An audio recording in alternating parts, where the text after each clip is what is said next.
Hey guys, tonight we are dimming the lights and drifting back into one of the strangest, most quietly catastrophic chapters in the history of modern medicine, the complete history of cocaine. Yes, cocaine.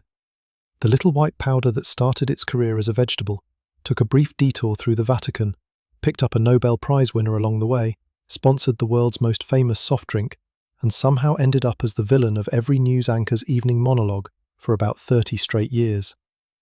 Quite the resume for a shrub. Before you settle in, do me a small favour and like the video and subscribe, but only if you actually enjoy what I do here. Leave a comment telling me where you are listening from and what time it is for you, because somehow it is always 2:17 in the morning when one of you starts typing. A genuine thank you to everyone who keeps suggesting these long pharmaceutical histories. Now dim the lights, switch on a fan, pull the blanket up to your chin, get horizontal, let your jaw unclench for the first time all day, and let your shoulders drop about an inch lower than they currently are. Yes, that inch. You have been holding it since lunch. Have you ever wondered what it actually felt like to walk into a pharmacy in 1885 and order a tonic that the clerk would mix for you while whistling? A tonic that contained an ingredient your modern brain would associate with handcuffs and bad 1980s television, but which, in that moment, was considered roughly as scandalous as ordering an extra shot of espresso. Did the people sipping their Vin Mariani at Parisian cafes have any idea that the bottle in their hand had received a written endorsement from the Pope, two popes actually, the second one of whom awarded the inventor a gold medal for services to humanity? What was it like to be a young surgeon in 1884, watching a colleague drip a clear solution into a patient's eye, and then casually cut into that eye, while the patient sat there blinking peacefully, and to realize, in real time, that you had just witnessed the birth of local anesthesia? Could you have survived a single afternoon working at the Atlanta soda fountain in 1886, where a pharmacist named John Pemberton was quietly perfecting a beverage he hoped would cure morphine addiction, headaches, indigestion, melancholy, and, quote, all the diseases peculiar to women, by stirring together coca leaves and cola nuts and a great deal of sugar? Would you have been the household that subscribed to Park Davis catalogues, the one offering 15 different cocaine products, including cigarettes for asthma and a spray for the nose? And most uncomfortably, what does it tell us about ourselves that almost every single decade since has produced a new wonder drug, marketed with the same breathless certainty, sold with the same elegant labels, and quietly walked back about 15 years later when the bodies started piling up? Now, congratulations, you have just woken up in 1884. You are in Vienna. You are a young neurologist with thinning hair and an alarming amount of ambition. And on the desk in front of you is a small glass vial of a new compound called cocaine, which a German pharmaceutical company has sent you as a free sample, and which you are about to write a paper about that you will spend the rest of your life pretending you never wrote. Good luck. You stand at the counter of a busy American drugstore in the last years of the 19th century, and the air smells of seltzer water, cherry syrup, witch hazel, and that faint medicinal tang of carbolic that every pharmacy of the era seems to carry like cologne. The soda jerk in his paper hat and starched apron is polishing a glass with the focus of a watchmaker, and the customer ahead of you, a tired-looking gentleman in a bowler hat, is asking for something to settle his nerves before his train. The pharmacist nods knowingly, reaches behind him without looking, and pulls down a small brown bottle with a confident label and a price that suggests both science and respectability. 2 drops in a glass of soda, sir, and you shall be quite restored. The man pays his nickel, drinks his medicine in 3 swallows, tips his hat, and walks out into the gaslit street whistling. Nobody in the room thinks anything unusual has just happened, because nothing unusual has just happened. This is simply Tuesday. This is simply how the world handles its small daily aches in the year your great-great-grandparents called modern. Behind the counter, the shelves are crowded with the kind of inventory that would now require a search warrant and a sworn affidavit. There are cocaine drops for toothache, recommended for children and adults alike, with a label featuring 2 cheerful kids playing in a garden, because what better mascot for a numbing agent than a smiling toddler? There are throat lozenges for singers and public speakers, promising clarity of voice and confidence on stage. There are wine tonics infused with extract of coca leaf, advertised as restorative for the nerves, the appetite, and what one bottle delicately calls the general inclinations of life. There is a spray for hay fever, a powder for headaches, a paste for indigestion, and a small, elegant vial with a glass dropper marked simply for melancholia. Every product on that shelf is legal. Every product is over the counter. Every product is, in its way, considered an example of how far medicine has come since the dark old days when people just suffered. Progress has arrived, and progress smells faintly of bitter leaves and sugar. You drift through the rest of the day in this world, the way you might drift through a museum, only the museum is still operating, the exhibits are still being sold, and the docents are wearing pharmacy whites and offering you free samples.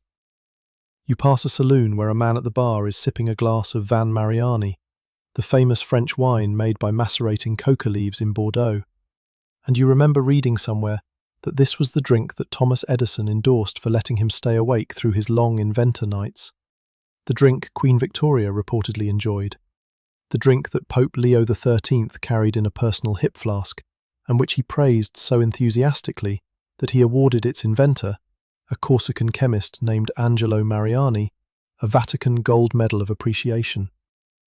There is a photograph somewhere, you recall, of the Pope endorsing the wine in a printed advertisement, which is the kind of sentence that, once you read it, you cannot quite stop thinking about.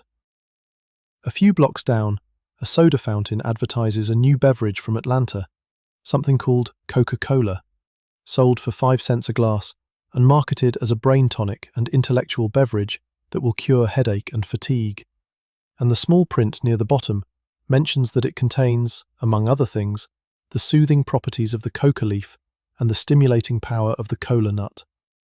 The pharmacist who invented it, John Stith Pemberton, is a Confederate veteran who came home from the war with a saber wound across his chest and a morphine habit he was desperate to break. And the original formula he developed in 1885 was actually called Pemberton's French Wine Coca, a clear imitation of Vin Mariani, until Atlanta voted itself dry the following year, and he had to reformulate without the alcohol. The version that resulted, sweetened with sugar instead of wine, sold at soda fountains rather than saloons, is the one currently being poured into the tall glass in front of you. You do not yet know that this drink will outlive empires. And then there are the medical professionals, sitting in their offices, writing prescriptions, lecturing at universities, publishing papers, all of them swept up in what one historian later called the great therapeutic enthusiasm. A young Viennese neurologist named Sigmund Freud, broke, ambitious, and looking desperately for a discovery that would make his name, has just published a small paper called Uber Coca, in which he describes his personal experiments with the drug, and concludes, with the confidence of a man who has not yet learned humility, that cocaine is a marvellous remedy for morphine addiction, alcoholism, depression, indigestion, asthma, and a long list of other conditions, none of which it actually cures. He sends a sample to his friend, a brilliant ophthalmologist named Carl Koller, who notices something Freud missed entirely, namely, that the drug numbs the tongue when applied, and Koller, in a quiet moment of genius, drips it onto a frog's eye, then a rabbit's, then his own, and within weeks performs the first eye surgery in human history on a fully conscious patient who feels nothing. The world of medicine is genuinely, permanently changed. Freud spends the rest of his career trying to live down the rest of his paper. You stand there, holding your nickel glass of brain tonic, watching a city full of people who genuinely believe they are living in the most rational, scientific age the world has ever known. They are not entirely wrong. They are also not entirely right. The pharmacy bell jingles behind you as another customer comes in to refill her elixir, and you sip your drink, and the day continues, and history, as it always does, continues with it, completely unaware that it is making any kind of mistake at all. What follows now is the long, quiet walk through the decades, the rooms, the laboratories, the back alleys, the courtrooms, and the basements where this particular story spent the next 140 years unfolding. Settle in. We are going to take our time with it. You are in the highlands of Peru, somewhere along the eastern slopes of the Andes, and the year is somewhere around 3000 before the Common Era, give or take a few centuries depending on which archaeologist you ask, and how recently they updated their carbon dating. The air is thin enough that your lungs feel as if they are working part-time, and the man walking beside you, a small, wiry farmer with a face like weathered leather, is chewing something slowly, methodically, with the patience of a person who has been doing it since he was a boy. In his cheek is a small green ball of leaves and a tiny pinch of crushed lime made from burnt seashells or limestone, and the combination, he would tell you if you asked, lets him work all day at 13,000 feet without feeling the cold, the hunger, or the altitude. He is chewing coca, and his ancestors have been chewing coca for at least 8,000 years before this moment, and the ancestors after him will keep chewing it through the rise and fall of the Chavin culture, the Moche, the Wari, the Tiwanaku, the Inca, the Spanish conquest, and every government that has ever tried to ban it since. The plant itself, Erythroxylum coca, is a modest-looking shrub, about the height of a tall man, with small oval leaves that look unremarkable until you understand what they do. It grows best on the warm, humid slopes of the eastern Andes, the side that catches the rains coming up from the Amazon basin, between roughly 500 and 2,000 meters of elevation. And the farmer beside you tends a small terrace of these shrubs, the way his great-grandfather did, picking the leaves 3 times a year, drying them carefully in the sun on woven mats, and bundling them into the small cloth pouch he carries at his hip. He calls the pouch a chuspa, and he treats it with the careful tenderness people reserve for objects that carry their own quiet dignity. The leaves inside it are not a drug to him. They are food, medicine, currency, prayer, and weather report all at once, and he would find the modern distinction between any of those categories slightly absurd. You walk with him along a stone path that traces the contour of a mountainside, and the path has been here for so long that nobody can quite remember who built it. Down in the valley below, you can see the terraced fields stepping down toward a thin silver river, each terrace held in place by a low retaining wall of stone fitted together without mortar, and on each terrace there is something growing, potatoes of varieties you have never heard of, quinoa, beans, and along the warmer lower edges, more coca. The whole landscape has been engineered, gently, over thousands of years, by people who never wrote anything down, but who managed to feed entire civilizations in conditions that should have starved them. The chewing itself, you would learn if you watched him do it, is a small ceremony. He pinches a few leaves from the chuspa, removes the central stem, layers them on his tongue, and then takes a tiny amount of an ash mixture from a small gourd at his belt, a substance called lipta, made from burning quinoa stalks or seashells until they yield a powdery alkaline residue, and he adds it to the leaves in his cheek. The alkali, his ancestors discovered without ever knowing the chemistry, releases the active alkaloids from the leaf, and the saliva carries them slowly across the membranes of his mouth into his bloodstream, in a dose so gentle and so prolonged that the effect is closer to a strong cup of tea than to anything a modern pharmacist would recognize. He will chew for perhaps an hour, his cheek slightly bulged, his pace steady, his breath even, and at the end he will spit out the spent leaves with no more ceremony than you might use to discard a tea bag. The archaeological record of all this stretches back further than almost any continuous human practice on the planet. In the dry coastal sites of Huaca Prieta and Culebras in northern Peru, archaeologists have found evidence of coca chewing in burial sites dated to between 6,000 and 8,000 years before the Common Era. Pouches of leaves, traces of alkaloids in dental calculus, small ceramic gourds for holding lime, all of it pointing to a practice that was already ancient when the first stones of Stonehenge were being arranged, already routine when the Egyptians were still figuring out how to build a pyramid that did not collapse. By the time the Chavin culture flourishes in the northern highlands, around 1000 before the Common Era, coca has become woven so deeply into religious and political life that priests are carved into stone reliefs holding the leaves in their hands, and stone mortars for grinding the lime are showing up in temple complexes like Chavin de Huantar, where the underground galleries still hum with the strange acoustics their builders engineered into them. The Moche, who come later along the northern coast, leave behind painted ceramic vessels showing men with their cheeks bulged in the unmistakable shape of a coca-quid, and they leave behind elaborate gold and silver containers for holding the lime powder, with tiny spoons attached by delicate chains, the kind of objects you only make when something is genuinely important to you.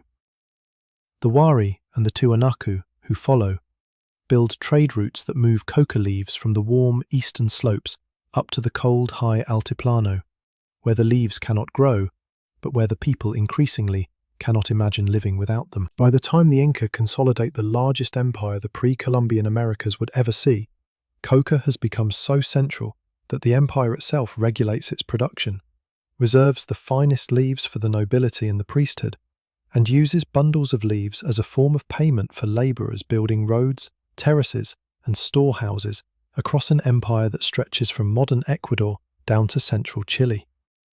What strikes you, walking beside this farmer who would not have considered himself a participant in any of this history, is how completely the leaf is integrated into a way of being in the world.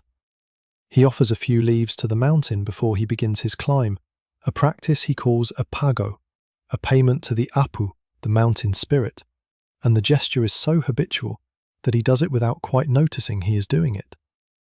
When he meets another traveller on the path, they greet each other by exchanging a small handful of leaves from their respective chuspas, a kind of social currency older than coinage, a way of acknowledging that you have seen each other and that you wish each other well on the road. When someone in his family is sick, he chews the leaves and then places the warm, wet bolus on their forehead. When the weather refuses to cooperate, he scatters leaves at the four corners of his field. The leaf is the medium through which the world is negotiated, and the chemistry of why it works, which would not be understood for another 5,000 years after this moment, is almost charmingly modest.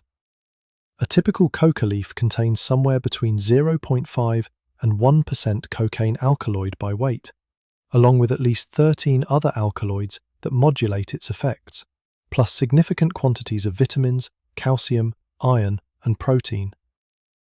Chewing a generous wad of leaves over the course of an hour delivers, at most, perhaps 20 or 30 milligrams of cocaine into the bloodstream, absorbed slowly across the mucous membranes, never spiking, never crashing, the body and the brain receiving the alkaloid in a kind of long, gentle tide. It is, in pharmacological terms, almost the exact opposite of what the refined drug would later become, and the difference between the two is one of the most important and most consistently ignored distinctions in the entire history of the substance. You reach the top of a small rise and the farmer stops, not because he is tired, but because the view is the kind of view that requires a pause as a matter of basic respect. Below you, the valley unfolds in a long, quiet green sweep, with the river glinting along its floor and the late afternoon light catching the snow on the distant peaks. He reaches into his chuspa, takes out a few leaves, holds them up briefly toward the mountains, and tucks them back into his cheek without saying anything. You stand there with him for a long moment, neither of you speaking, the wind moving softly through the dry grass, and somewhere in that silence, you understand that whatever else this plant is going to become over the next 5,000 years, in this place, in this practice, in this exact, slow chewing motion, it is already exactly what it is supposed to be. The path back down is slower than the path up, because the light is fading, and because the farmer has stopped to pick a few more leaves from a particularly healthy bush along the trail, slipping them into his pouch with the same matter-of-fact care with which a baker slips a loaf into a basket. You think, walking behind him, that almost nothing about what you have just seen will survive the next 1,000 years unchanged. The empires will rise and fall. The Spanish will arrive with their crosses and their cannons and their bewilderment. The chemists will arrive much later with their beakers and their patents. The lawyers will arrive after that with their treaties and their schedules and their sentencing tables. And yet here, on this path, the farmer will keep chewing his leaves, more or less the way his ancestors did, more or less the way his great-great-grandchildren will, because some things are older than the institutions that try to regulate them. And then there is the question of what happens when the institutions arrive anyway. The Spanish galleons that drop anchor along the Pacific coast in the 1520s bring with them a worldview that does not have a category for what the coca leaf is, and the first generation of conquistadors and missionaries find themselves looking at the plant with a particular kind of confusion. The natives chew it constantly. The natives offer it in religious ceremonies. The natives, alarmingly from a theological standpoint, seem to revere it. And yet the natives are also working harder, climbing higher, and surviving on less food than any European labourer the Spanish have ever seen. And the connection between the leaf and the labour is one that the colonial administration figures out very quickly, even as the church spends the next several decades arguing with itself about whether the whole practice should be banned outright. You are standing in a Spanish chapel in the year 1569, watching a Jesuit priest argue with himself in writing about whether the leaf the natives chew constitutes a holy plant or a satanic one, and the conclusion he reaches will determine the next 400 years of the leaf's relationship with European civilization. The priest's name is Nicholas Monardes, and he is a civilian physician who has never actually been to the Americas, but who has built a small empire of authority by writing about the medicinal plants other people bring back from there. His book, the wonderfully titled Joyful News Out of the Newfound World, is a bestseller across Europe, and in it he describes coca with the careful neutrality of a man who knows his readership includes both the curious and the Inquisition. Monardes is not actually in the chapel, of course. He is at his writing desk in Seville, surrounded by dried specimens, packets of seeds, and the breathless letters of sailors and soldiers who have brought back samples from places he will never visit. His method, which is essentially the method of every armchair naturalist of his century, is to gather as much testimony as he can, weigh it against what classical authorities like Galen and Dioscorides have said about similar plants, and then issue careful pronouncements that walk the narrow line between scientific curiosity and religious orthodoxy. The book has already gone through several editions, has been translated into Latin, Italian, French, and English, and has done more than any other single document to introduce European readers to the medicinal plants of the Americas, including tobacco, sassafras, balsam, sarsaparilla, and the unassuming little shrub the natives call coca. What Monardes writes about coca is interesting precisely because of what he leaves out. He describes the leaf as a remedy for thirst and hunger, notes that the natives chew it constantly while travelling and working, observes that it appears to give them strength and endurance beyond what their meagre diets should permit, and concludes, in the careful prose of a man who would prefer not to be denounced from a pulpit, that the plant has clear medicinal virtues and ought to be studied further. He does not, notably, condemn it. He does not call it diabolical or unnatural or contrary to Christian practice. He treats it, more or less, as he treats sassafras, which is to say, as an interesting new addition to the European pharmacopoeia. And this matters more than it might seem, because Monardes is being read across Catholic Europe by men who are about to spend the next 2 centuries arguing furiously about exactly this question. The argument, when it arrives, is not really about the leaf. It is about who controls labour in the new colonies and what role the local religious practices should be allowed to play in that control. The colonial economy of Spanish Peru is increasingly built on the silver mines of Potosi, an obscene gash in a mountain in what is now Bolivia, where indigenous labourers are conscripted under the mita system to work in conditions that kill them at rates the administrators find inconvenient to document. The miners chew coca constantly, because chewing coca is the only thing that lets them continue functioning, and the colonial administration figures out almost immediately that if they ban the leaf, the mine production will collapse. So they do not ban the leaf, they tax it. By the 1560s, when Monardes is writing, the colonial government has established the encomienda system around the coca-producing valleys. Contracts have been awarded for the cultivation and transport of leaves to the highland mines, and a portion of every bundle is taken as tribute to the crown. The Catholic Church, for its part, holds a series of formal councils to decide what to do about the practice, and the conclusions are, as conclusions of this kind tend to be, deeply ambivalent. The First Council of Lima in 1551 formally condemns coca chewing as a form of pagan idolatry, on the grounds that the natives offer leaves to mountain spirits, bury leaves with their dead, and generally treat the plant as a sacred object.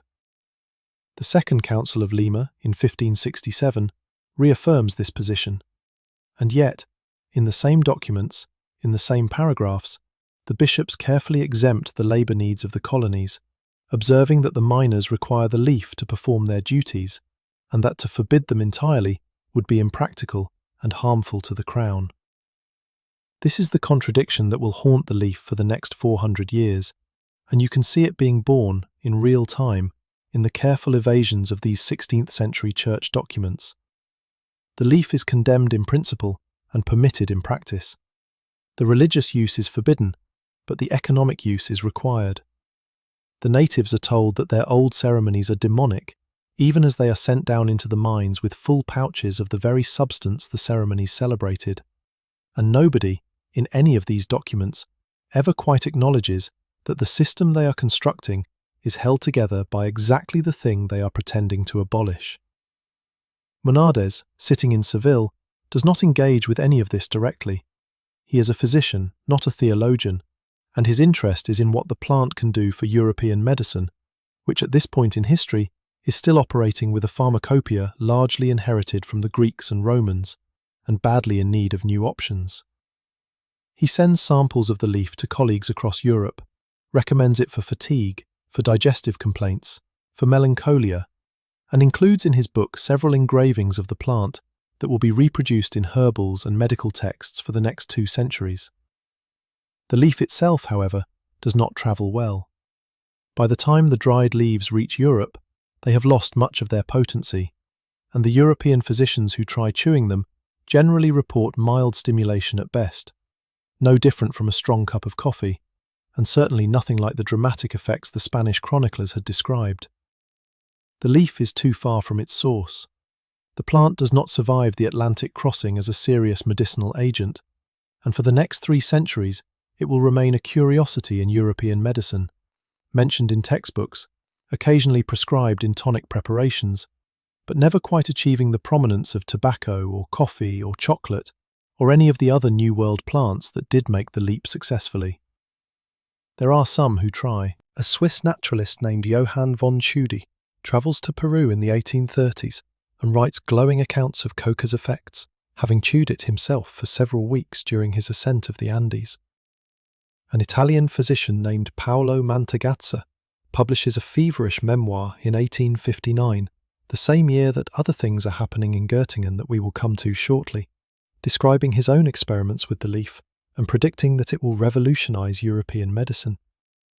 Mantegazza, who would later become a senator in the Italian parliament and a pioneer of physical anthropology, wrote that he would rather have a life of 10 years with coca than one of 1,000 without it, which is the kind of sentence that probably sounded grander in Italian and which his colleagues quietly filed away as an example of the writer's well-known enthusiasms. Charles Darwin, of all people, takes notes on coca during the Beagle voyage and mentions the plant briefly in his published writings, though without any particular emphasis. What none of these men quite manage to do is bring the active compound itself into European hands in a form that European medicine can work with. The leaf is the leaf, and the leaf is fragile, and the leaf carries its chemistry in a slow, gentle suspension that does not survive distillation or drying or the long sea voyage to a German laboratory. To do what European medicine wants done with this plant, you need to isolate the active alkaloid, separate it from the matrix of the leaf, and concentrate it into something that can be measured, dosed, packaged, and sold. And that requires a particular kind of mind, a particular kind of laboratory, and a particular kind of patience, working away at a problem nobody quite knew was a problem until somebody finally solved it. You are in a small, slightly damp laboratory at the University of Göttingen in 1859, watching a graduate student named Albert Niemann hunch over a glass beaker with the intensity of a man who has skipped lunch on purpose. He is 25 years old, he is working on his doctoral dissertation, and on the table in front of him is a sack of dried coca leaves that a German naval officer brought back from a South American voyage and donated to the chemistry department, where it has been sitting on a shelf gathering dust for several years because nobody knew quite what to do with it.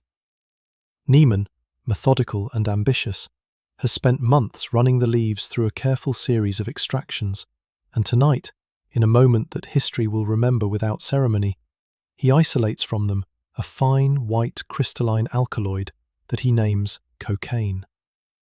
The laboratory itself is the kind of room you have seen in old engravings: dark wood cabinets along the walls, a heavy table down the centre, a forest of glassware in various states of cleanliness, the smell of coal smoke from the small stove in the corner mixing with the sharp organic odours of solvents and reagents. Göttingen in the late 1850s is one of the most important chemistry departments in Europe, presided over by Friedrich Wöhler, the man who, in 1828, had synthesized urea from inorganic materials and accidentally founded the field of organic chemistry in the process. Wöhler is now 60 years old, white-haired, gentle, and presiding over a department that turns out brilliant young chemists at a rate the rest of the continent finds slightly unsettling. Niemann is one of these. He is the son of a clergyman from Magdeburg. He has worked his way through university on a modest stipend, and his doctoral project, suggested by Wöhler himself, is to figure out what is actually in those dusty bags of South American leaves that nobody else has bothered with. The technique Niemann uses is the standard alkaloid extraction procedure that German chemistry has been refining for the past half-century. The same procedure that had already yielded morphine from opium in 1804, quinine from cinchona bark in 1820, caffeine from coffee in 1819, nicotine from tobacco in 1828, atropine from belladonna in 1833, and codeine from opium in 1832. The 19th century is the great century of alkaloid chemistry, and German chemists in particular have built an entire methodology around the basic insight that plants which produce powerful physiological effects usually do so through one or two specific nitrogen-containing compounds, and that those compounds can be isolated by a careful sequence of acid extractions, base precipitations, solvent washes, and crystallizations, performed with enough patience and enough fume hoods. Niemann grinds the dried coca leaves into a coarse powder, soaks them in alcohol, evaporates the solvent, treats the resulting residue with sulfuric acid, precipitates the impurities with sodium carbonate, redissolves the alkaloid fraction in ether, washes it through several iterations, and finally, after months of patient work, watches as fine, colourless crystals begin to form in the bottom of his evaporating dish. He weighs them, measures their melting point, tests their solubility in various solvents, and tastes a small amount on the tip of his finger, which is something 19th century chemists did as a matter of routine, and which is the moment in his dissertation when he writes the famous sentence that the substance has the peculiar effect of producing a numbness of the tongue. He does not, in that moment, understand the significance of what he has just written. He records it as one observation among many. The numbing of the tongue, the bitter taste, the alkaline reaction, the crystalline form, all of it goes into his thesis with the same neutral precision. The dissertation, when he submits it in 1860, is a slim document with the careful title Über eine neue organische Base in den Coca-Blättern, on a new organic base in the coca leaves. It runs to about 40 pages, includes a few hand-drawn illustrations of his apparatus, and concludes with the observation that the new alkaloid, which he proposes to call cocaine, appears to be related chemically to other plant bases and may prove to have medical uses, although these would have to be determined by physicians rather than chemists. He defends the thesis successfully, is awarded his doctorate, and dies the following year at the age of 26, of what his colleagues will describe as an unspecified illness, possibly related to his constant inhalation of laboratory solvents, possibly to something else entirely. The cause is never determined with any precision, and his name almost vanishes from the historical record, surviving mainly as a footnote in later papers and as the answer to a particularly specialized trivia question. What survives, however, is the molecule.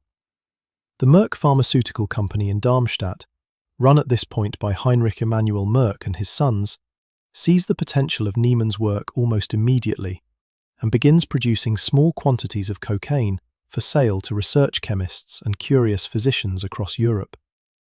The early production is tiny, perhaps a few kilograms a year through the 1860s, and the price is correspondingly high, on the order of several gold marks per gram, which means that the substance circulates almost entirely within the small world of European medical research. For the next 20 years, cocaine remains a laboratory curiosity, a fine white powder kept in glass vials on the back shelves of pharmacological institutes, occasionally administered to dogs and rabbits, occasionally tasted by chemists, occasionally written up in obscure journals, but never quite finding its application, never quite breaking out into the broader world of medicine. The reasons for this slow start are interesting and worth pausing on. The numbing of the tongue that Niemann had noted is well known among the small circle of researchers who handle the substance, but nobody has yet made the connection between that local numbness and the possibility of local anesthesia in surgery, partly because the concept of local anesthesia barely exists yet, and partly because the stimulant effects of the substance, which are the effects that get researchers excited, are systemic rather than local. The Italian Mantegazza is still publishing his enthusiastic accounts of coca chewing, but the leaf and the alkaloid are still being conflated in popular understanding, and the actual pharmacological profile of the isolated compound is poorly understood. A few experimenters give it to soldiers in the Bavarian army to test whether it improves endurance during long marches, with mixed results. A few physicians prescribe it for fatigue and melancholia, with reports that are positive but unsystematic. Russia begins administering it to its troops during the Russo-Turkish War of 1877–78, with similarly mixed results. The substance is being used, it is just not yet being understood. And then, in the early 1880s, a series of small events begins to converge in a way that nobody planned. The German army surgeon, Theodor Aschenbrandt, publishes a paper in 1883 describing his experiments giving cocaine to Bavarian soldiers, and the paper, picked up by a wider audience than such papers usually find, lands on the desk of a struggling young Viennese neurologist who has been looking for a research project that might finally make his name. The neurologist orders a sample of the new substance from Merck, takes it himself, observes its effects, and within months is writing what he believes will be the breakthrough paper of his career. He has no idea what he is about to do, to himself, to his closest friend, and to the entire trajectory of his profession. You are sitting in a Viennese coffee house in the autumn of 1884, and across the small marble table from you is a young man with a neat beard, intense eyes, and a slightly desperate edge that you cannot quite place. His name is Sigmund Freud. He is 28 years old. He is engaged to a woman he cannot afford to marry because his career has not yet produced anything resembling a breakthrough. And he is talking, animatedly, about a paper he has just published that he is convinced will make his name forever. The paper is called Über Coca, on coca, and in it he describes his personal experiments with a new substance manufactured by the German pharmaceutical company Merck, a substance he believes will cure morphine addiction, depression, indigestion, asthma, neurasthenia, and a list of other ailments long enough to make his publisher gently suggest he tighten it up. The coffee house, if you want to picture it accurately, is the Café Landmann on the Ringstrasse, or one very much like it, with its mirrored walls and its small marble tables, and its waiters in long white aprons gliding between the booths, carrying silver trays of melange and tort. Vienna in 1884 is at the peak of what later historians will call its golden age, an imperial capital crammed with painters, composers, novelists, doctors, philosophers, and a substantial number of well-dressed people who do not appear to do anything in particular, but who nonetheless seem to be present at every important meal in the city. The medical faculty of the University of Vienna is one of the most prestigious in the world. The General Hospital is the largest in Europe, and the city is alive with the particular energy of a place that genuinely believes it is the centre of human civilization, which, to be fair, in 1884, it kind of is. Freud, sitting across from you, does not yet look like the famous Freud of the later photographs. The cigar is not yet a permanent fixture, the white beard has not yet arrived, the couch has not yet been imagined. He is a thin, intense, somewhat awkward young man with rather pronounced ambitions and a chronic shortage of money, working as a junior physician at the General Hospital under the supervision of Theodore Maynard, one of the leading neuroanatomists of the day. His engagement to Martha Bernays has been going on for 2 years already, and it will go on for 2 more before they can afford to marry, and the financial pressure of this situation hangs over everything he does. He needs a discovery.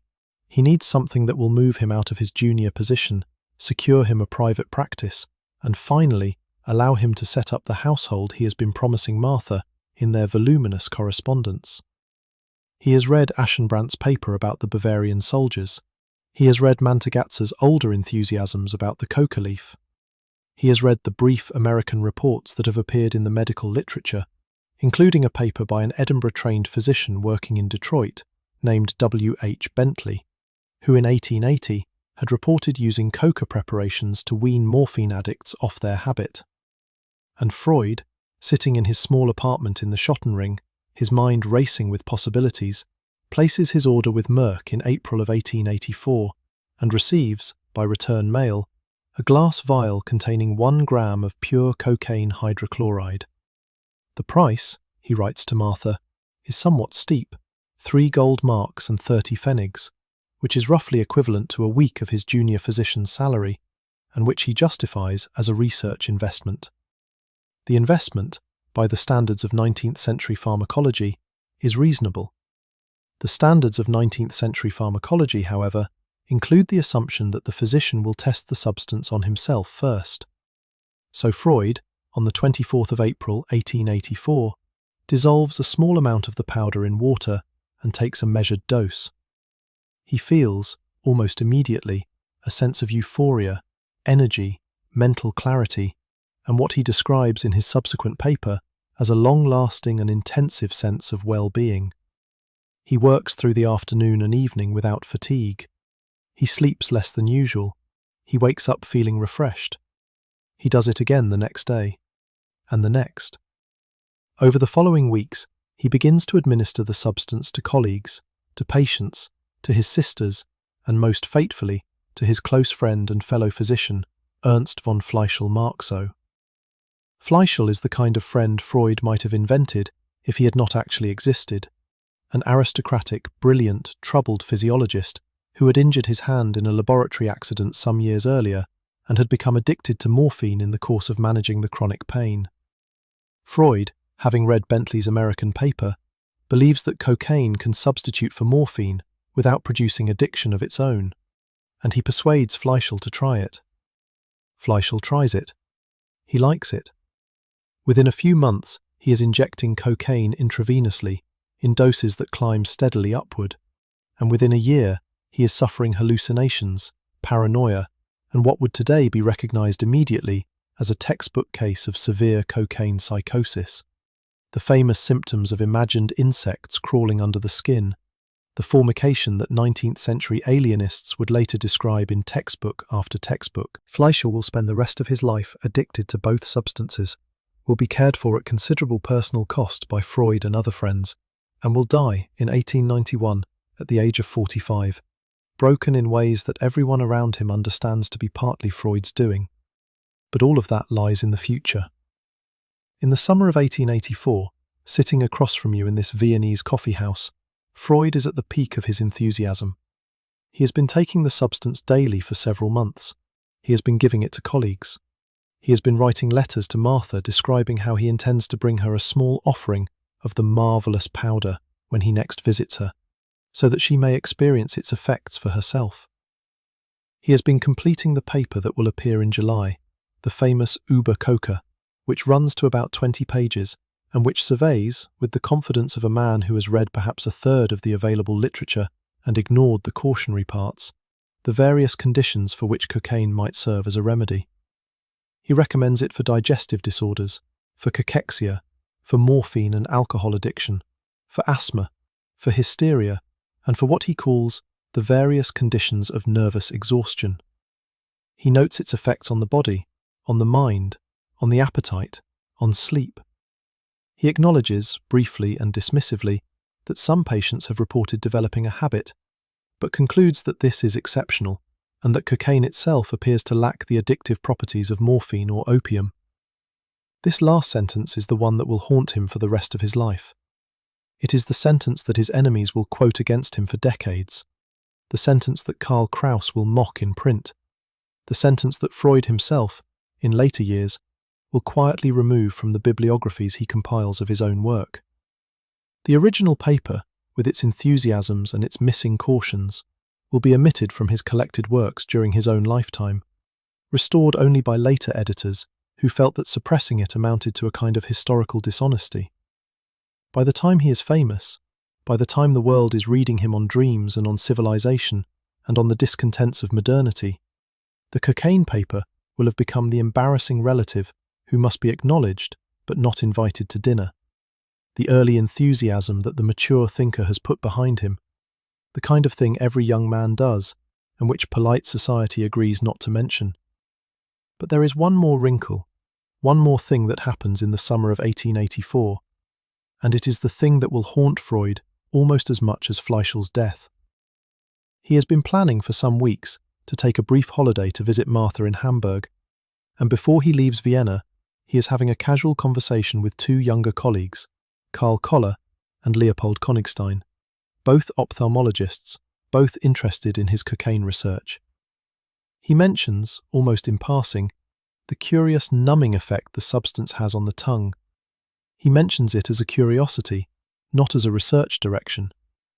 He has work to do on the systemic effects, on the psychological effects, on the addiction question, and he has a fiancée to visit. So he leaves Vienna, and Koller, who has been thinking about the problem of eye surgery for years, who has been desperately searching for some way to anaesthetize the eye locally so that surgeons can operate on it without the patient thrashing, hears Freud's offhand comment and goes very quiet, and stays in Vienna over the summer, and within weeks performs the first surgery in human history under local anesthesia, and presents the result at a medical congress in Heidelberg in September, and becomes famous overnight, while Freud, returning from Hamburg to find that his colleague has scooped him on the application that would have made his name, has to live with the knowledge for the rest of his life that he had the answer in his hands and chose to go on holiday instead. You are in the operating theatre of the Vienna General Hospital in September of 1884, and the room is unusually quiet for a surgery because the patient lying on the table is wide awake, fully conscious, and not screaming. He is, in fact, watching with mild curiosity as a surgeon leans over his face with a scalpel and proceeds to operate on his eye. The surgeon is a soft-spoken 26-year-old named Karl Koller, an ophthalmologist with thinning hair and the kind of careful manner that suggests he has thought about every step before taking it.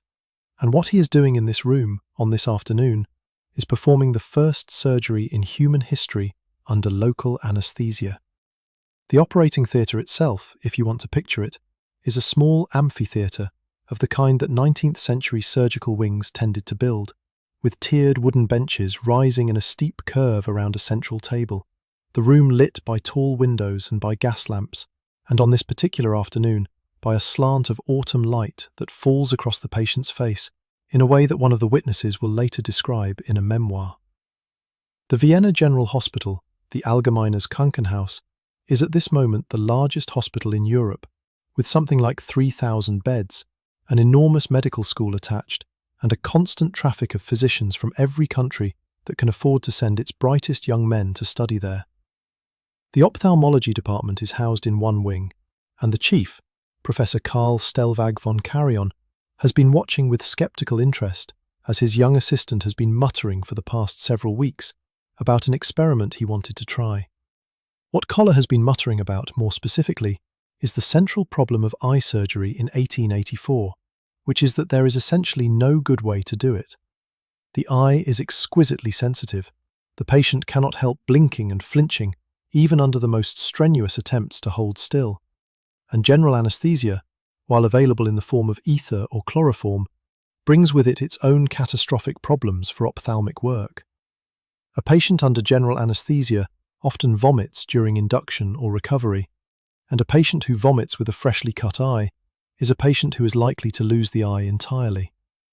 Surgeons of the era have tried everything: ice packs to numb the surface, hypnosis with mixed and largely embarrassing results, bromides and chloral hydrates to sedate the patient without rendering them unconscious, and various mechanical restraints that worked about as well as you would expect. Cataract surgery in 1884 is a brutal, terrifying business, performed on patients held down by assistants, completed as quickly as humanly possible, and resulting in outcomes that even the best surgeons describe in private as not particularly good. Koller has been thinking about this problem for years. He had trained briefly with Freud at the General Hospital, the two of them sharing a junior office on the same floor, and he had heard the cocaine stories from Freud with the polite attention of a colleague, rather than the breathless enthusiasm of a convert. When Freud left for Hamburg in early September, Koller stayed behind, partly because he could not afford a holiday, partly because he had something he wanted to try. He had been turning over in his mind the offhand comment Freud had made about the numbing of the tongue, and the question that had occurred to him, which had apparently occurred to no one else in the previous 25 years of cocaine research, was whether a substance that numbed the tongue might also numb the eye. The experiment, when he conducted it, was almost comically simple. He took a small amount of cocaine hydrochloride from a sample Freud had left behind, dissolved it in distilled water at a concentration of about 2%, and dripped a few drops onto the eye of a frog he had procured from the hospital pharmacy. The frog, normally restless and inclined to blink and pull away when its eye was touched with a glass probe, lay quietly and allowed the probe to make contact with its cornea without any sign of distress. Koller, encouraged, tried the same experiment on a rabbit with similar results. He tried it on a dog. He tried it on a guinea pig. Each time, the same outcome.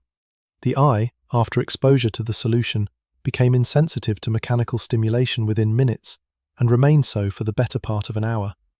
Koller then, in the great tradition of 19th century medical research, dripped the solution into his own eye, sat in front of a mirror, and proceeded to poke at his own cornea with the head of a pin, observing with the satisfaction of a scientist who has just confirmed a hypothesis that he felt nothing. He performed the surgery, the first one, on the 11th of September, 1884. The patient was a man with a cataract in his right eye, a condition that in 1884 would otherwise have meant a long argument with the patient about whether to risk the operation at all, given the typical outcomes, and would have ended either way with the patient writhing on the table and the surgeon working at a panicked speed. Instead, on this afternoon, Koller applied a few drops of his cocaine solution to the surface of the eye, waited a few minutes, and then proceeded to perform the cataract extraction at a leisurely pace, with the patient lying calmly on the table, fully aware of what was happening, but feeling nothing. The surgery, which would normally have taken 5 or 6 minutes of frantic work, took almost 20 minutes of careful, methodical incisions, and the result, by the standards of the era, was nearly perfect.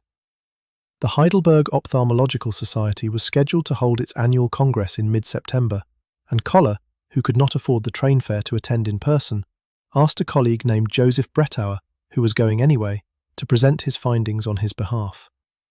Brettauer, a Trieste-based ophthalmologist who recognized immediately what he was being handed, agreed without hesitation.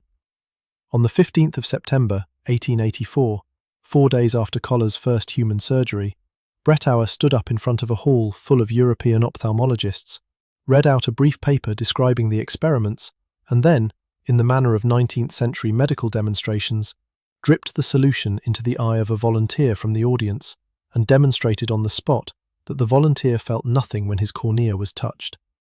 The hall, by all accounts, went briefly silent and then erupted. The news travelled faster than almost any medical news had ever travelled before. Within weeks, ophthalmologists in Paris, London, Edinburgh, Boston, New York and St. Petersburg were performing surgeries with cocaine drops. Within months, dental surgeons had figured out that the same substance, injected near a nerve rather than dripped onto a surface, could anaesthetize an entire region of the jaw. Within a year, William Halsted in New York was experimenting with nerve block injections that would eventually become the foundation of modern regional anesthesia, performing the work, as we will come to in a later segment, in a way that ruined his own life, while permanently transforming surgical practice. Within 2 years, the entire field of local anesthesia had been born, and the question of how to operate on conscious patients without making them suffer had been, for the first time in medical history, genuinely solved. Koller himself, the quiet young man at the centre of all this, received the kind of recognition that 19th century medicine could offer, which was prestige rather than money.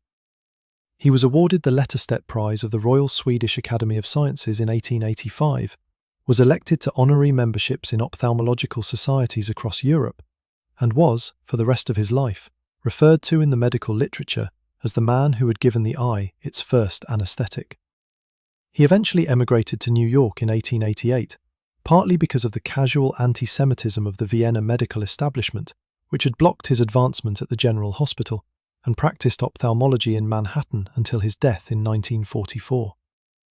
He was modest about his discovery, almost embarrassingly so, and gave full credit in every account he wrote to the conversation with Freud that had set him on the path. Freud, for his part, never quite recovered from the missed opportunity. He continued to use cocaine himself well into the 1890s, eventually stopping in his late 40s as his thinking matured, and as the cumulative weight of Fleischl's death and the growing literature on cocaine addiction made the enthusiasm of his youth increasingly untenable. He referred to the substance only obliquely in his later work, and when he did mention it, it was almost always with a touch of regret. The regret of a man who had held the door open for someone else and watched them walk through it. The discovery of psychoanalysis, the work on dreams and on the unconscious, the lectures and the books and the eventual escape from Vienna to London in 1938 would all give Freud a kind of fame that Koller's quiet career could never have matched. But somewhere in the back of his mind, for the rest of his life, the thought would return. The offhand mention, the holiday in Hamburg, the colleague who had stayed behind. He never quite let himself say it out loud, but his friends recognized the look that came over him when the subject was raised, and they learned not to raise it more than once. The operating theatre empties slowly. The patient is led away by a nurse, blinking, talking quietly about how strange it had been to feel the surgeon's hands at work and to feel nothing. Koller, in his white coat, packs away his instruments with the methodical care of a man who has not yet quite registered what he has done. Outside the windows, Vienna in the early autumn of 1884 goes about its evening business. The Ringstrasse traffic, the coffee houses filling up, the lamps coming on along the boulevards. Somewhere in this same city tonight, in his small apartment, Sigmund Freud is reading a letter from Martha and thinking about the paper he has just published and the future he is sure it will bring him. Somewhere across the ocean, in a soda fountain in Atlanta, a Confederate veteran with a morphine habit is beginning to wonder whether the copa leaf might be the answer to his own problems. And somewhere in a warehouse in Darmstadt, the Merck company is receiving its first significant new orders for the white powder it has been producing in modest quantities for the past 25 years. Orders that will multiply tenfold within the year and 100-fold within 5 years, and that will, by the end of the century, have turned a quiet German pharmaceutical operation into one of the largest cocaine manufacturers in the world.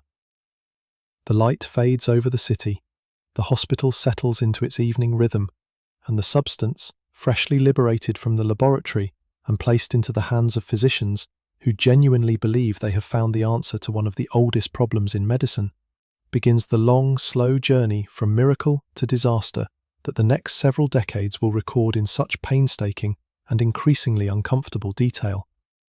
And meanwhile, across the Atlantic, in a city that has spent the last 2 years arguing with itself about whether the drinking of alcohol is a sin or simply a regrettable habit, a different kind of experiment is quietly assembling itself in the back room of a small drugstore on Marietta Street. You are in Atlanta in the spring of 1886, and the city is in the middle of one of the strangest civic experiments in American history, namely, prohibition, but only locally, only in Fulton County, and only for the next 2 years, before everyone votes to undo it. The result is that the saloons have closed, the bars have closed, and the city's drinkers have migrated en masse to the soda fountains, which has had the unexpected consequence of turning every pharmacy in Atlanta into something like a nightclub for sober people. Behind the counter at Jacob's Pharmacy on Marietta Street, a Confederate veteran turned chemist named John Stith Pemberton is stirring a large copper kettle in the back room, and what he is stirring is the second draft of a beverage he has been working on for 2 years. Pemberton himself, if you want to picture him, is a tall, gaunt man with a long beard going grey at the edges, the kind of beard that 19th century photographers loved because it never moved during the long exposures. He is 54 years old. He is in chronic pain from a sabre wound he received in the last weeks of the Civil War at the Battle of Columbus in 1865, and he has been managing that pain for the past 20 years with a steady supply of morphine, a habit he acquired in a military hospital and has never managed to put down. He is not, by the standards of his time, considered a degenerate or a failure. He is considered a respectable Atlanta druggist who, like a great many veterans of his generation, has a problem the polite society of the 1880s does not have a name for and would rather not discuss. He has tried, repeatedly, to free himself from the morphine. He has tried bromides and chloral hydrate and herbal preparations of his own design. None of them have worked, and like a great many people in his position, he has begun to read the new European literature about a substance called cocaine and to wonder whether it might be the answer. His first attempt at a solution had arrived 2 years earlier, in 1884, in the form of a product he called Pemberton's French wine Coca, a near-identical copy of Angelo Mariani's Vin Mariani that he had bottled and sold across Georgia with considerable success. The wine was a mixture of Bordeaux, extract of coca leaf, and a small amount of extract from the African cola nut, and Pemberton had marketed it as a nerve tonic, a brain stimulant, and, in language his customers understood without anyone having to explain it, a cure for the morphine habit and the various complaints of the modern age. The wine had sold well. It had sold, in fact, well enough to make Pemberton a moderately wealthy man for the first time in his life, until the temperance movement in Atlanta gathered enough momentum to push through the local prohibition ordinance in November of 1885, which took effect on the 1st of July, 1886, and which made the continued sale of his wine illegal within the city limits. Pemberton, faced with the loss of his most successful product, did what every American entrepreneur of his era did when confronted with an inconvenient law. He reformulated.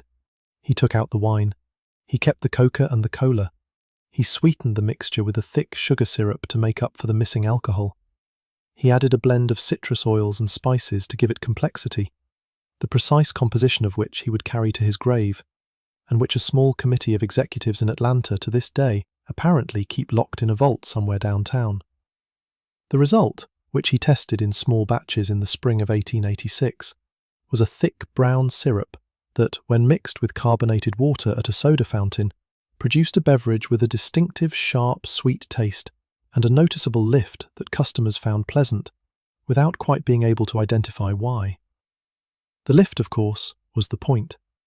A glass of the new beverage, by most modern estimates, contained somewhere between 5 and 9 milligrams of cocaine, derived from the coca leaf extract, plus roughly 50 milligrams of caffeine from the cola nut, plus a substantial quantity of sugar. The combination, by the standards of pharmacology, was a moderately stimulating drink, somewhat stronger than a strong cup of coffee, somewhat weaker than a pharmaceutical dose of either substance, designed and priced to be consumed in a public setting by customers who wanted to feel a little more cheerful than they had felt when they walked in. The product had no name yet. Pemberton was still calling it, in his notebooks, simply the new syrup.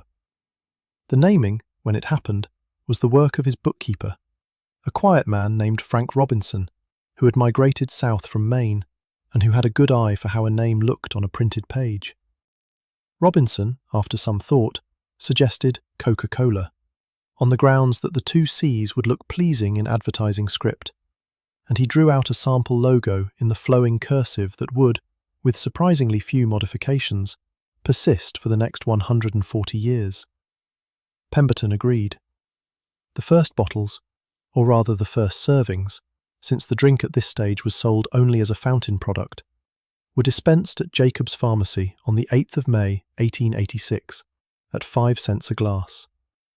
9 glasses were sold that day. The total receipts for the first year of operation came to about $50, against advertising expenses of around $73.96, which is the kind of financial start that suggests, in the dry retrospective accounting of business historians, that Coca-Cola was not, initially, a tremendous success. What happened next, however, is the part of the story that gets condensed in most popular tellings and is worth pausing on. Pemberton was a sick man. The morphine had not gone away, and his health was deteriorating, and the chronic dyspepsia and lung trouble that had plagued him for years were getting worse. By 1887, he was beginning to sell portions of his interest in the Coca-Cola formula to various Atlanta businessmen in order to raise cash, in a series of transactions that were neither entirely transparent nor entirely sober, and the resulting confusion of overlapping ownership claims would generate lawsuits for years afterward. The man who eventually emerged with control of the company was a pharmacist and businessman named Asa Griggs Candler, a teetotaling Methodist with a particular gift for marketing, who bought up the various claims to the formula between 1888 and 1891 for a total of around $2,300, and who incorporated the Coca-Cola Company in January of 1892, with himself as president. Pemberton, who had received perhaps $1,000 or $2,000 from these various sales, died on the 16th of August, 1888, of stomach cancer and complications related to his morphine addiction in a modest house in Atlanta, owning no significant share of the product he had invented. Candler, for his part, ran Coca-Cola with an evangelical intensity that turned the modest fountain syrup into a national phenomenon within a decade. He blanketed the country with painted signs, calendars, serving trays, and the famous Coca-Cola girls, beautiful young women in elaborate dresses holding glasses of the beverage with an expression of refined contentment. He sold the drink as a tonic for headache, fatigue, and what Victorian advertising called the general weariness of modern life, and the small print on the bottle, well into the early 1900s, continued to mention the soothing properties of the coca leaf and the stimulating power of the cola nut. The drink was sold in soda fountains across the South, then across the Midwest, then across the country, then across the world, and by the time Candler stepped down as president in 1916, the Coca-Cola Company was selling tens of millions of gallons a year of a syrup that had begun as a regional cure for a morphine-addicted veteran's pain. The cocaine itself, however, was beginning to be a problem by then. As early as 1903, in response to mounting public concern about the substance, Candler quietly directed the company's suppliers to begin using a so-called spent coca leaf, a leaf from which the cocaine alkaloid had been removed by a chemical extraction process before the leaf was used to flavor the syrup. The company never publicly announced this change, never publicly acknowledged that there had been cocaine in the original product, and to this day prefers, when possible, not to discuss the subject. The arrangement with the leaf supplier, which was a New Jersey-based pharmaceutical firm called the Maywood Chemical Works, would persist for the next century, with Maywood receiving raw coca leaves from Peru under a special license from the federal government, extracting the cocaine for sale to the medical industry, and shipping the spent leaves onto Coca-Cola for flavoring purposes. The arrangement is still in place, in modified form, as of the most recent reporting. The cocaine, in other words, did not so much disappear from Coca-Cola as get separated from it and sold elsewhere. A quietly elegant solution that allowed everyone involved to claim, with technical accuracy, that there was no longer any cocaine in the famous beverage. The fountain customers of 1886 knew none of this. They knew only that the new drink at Jacob's Pharmacy had a pleasant taste and a noticeable kick, that it cost a nickel, and that on a hot Georgia afternoon it made the rest of the day feel a little more bearable. They drank it, they recommended it to their friends, they ordered another, and the great accidental American beverage was launched, on a quiet day in May, in a city where the saloons had closed and the soda fountains had become the new centre of public life. And meanwhile, in cities across the country, in the same drugstores where customers were ordering glasses of the new Atlanta tonic, the counters were lined with a much broader array of cocaine products, most of them sold openly, all of them legal, and most of them advertised in the catalogue you are about to flip through. You are flipping through a Park Davis catalogue in 1885, and the catalogue is the size of a small phone book, and roughly 15 pages of it are dedicated to products containing cocaine. There are cocaine cigarettes for asthma, cocaine inhalants for hay fever, cocaine tablets for sore throats, cocaine ointment for skin irritation, cocaine drops for toothache, cocaine wine for general debility, cocaine spray for catarrh, and a particularly enthusiastic 2-page spread for hypodermic tablets of cocaine hydrochloride, recommended for use by physicians, dentists, and traveling salesmen who need to remain alert. Park, Davis and Company, if you have not encountered the name before, is at this moment one of the largest pharmaceutical firms in the United States, headquartered in Detroit, with offices in New York, Kansas City, and London. The company had been founded in 1866 by a young physician named Samuel P. Duffield, who had been bought out within a few years by his partners, Hervey Park and George Davis, the latter being the kind of marketing visionary who understood, decades before most of his competitors, that a pharmaceutical company is essentially a brand attached to a chemistry lab. Davis had built Park Davis into a national operation by combining aggressive research, aggressive advertising, and a kind of relentless catalogue merchandising that pushed the company's products into every drugstore in the country. By 1885, the firm was running its own botanical exploration expeditions to South America, employing teams of chemists to investigate any plant that showed pharmacological promise, and publishing what it called the Therapeutic Gazette, a monthly journal that was nominally a scientific publication and substantively an advertising vehicle for whatever new product the firm was about to roll out. The cocaine catalogue of 1885 represents, in a sense, the firm's most ambitious commercial bet to date. Davis had grasped, well before most American physicians, that the new alkaloid coming out of German laboratories was going to be one of the largest pharmaceutical opportunities of his generation, and he had moved aggressively to corner the American market in coca leaf imports and cocaine refining. He had hired Peruvian agents to ship raw leaves from the Huánuco region. He had built a refining operation in Detroit that could produce cocaine hydrochloride to a purity that matched or exceeded the German product.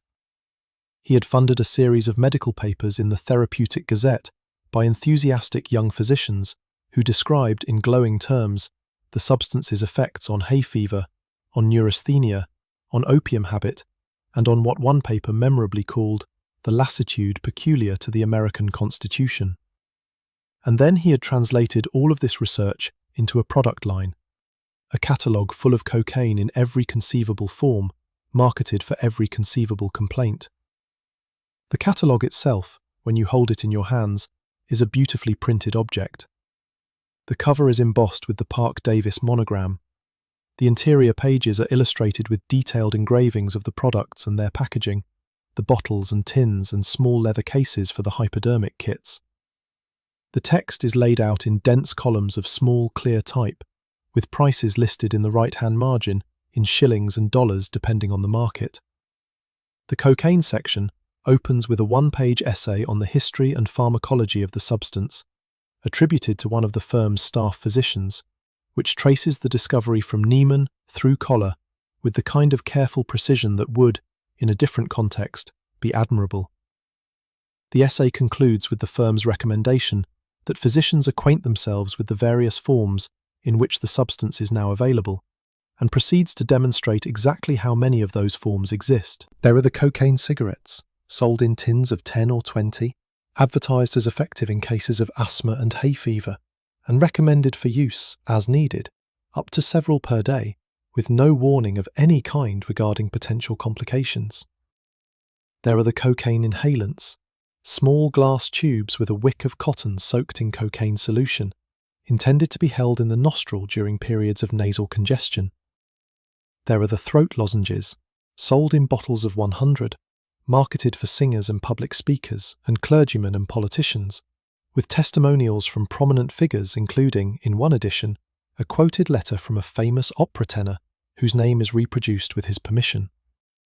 There are the cocaine drops for toothache, in small dropper bottles with elegant labels, marketed specifically for use on children, with dosage instructions that suggest 1 drop applied to the gum every 2 or 3 hours as needed.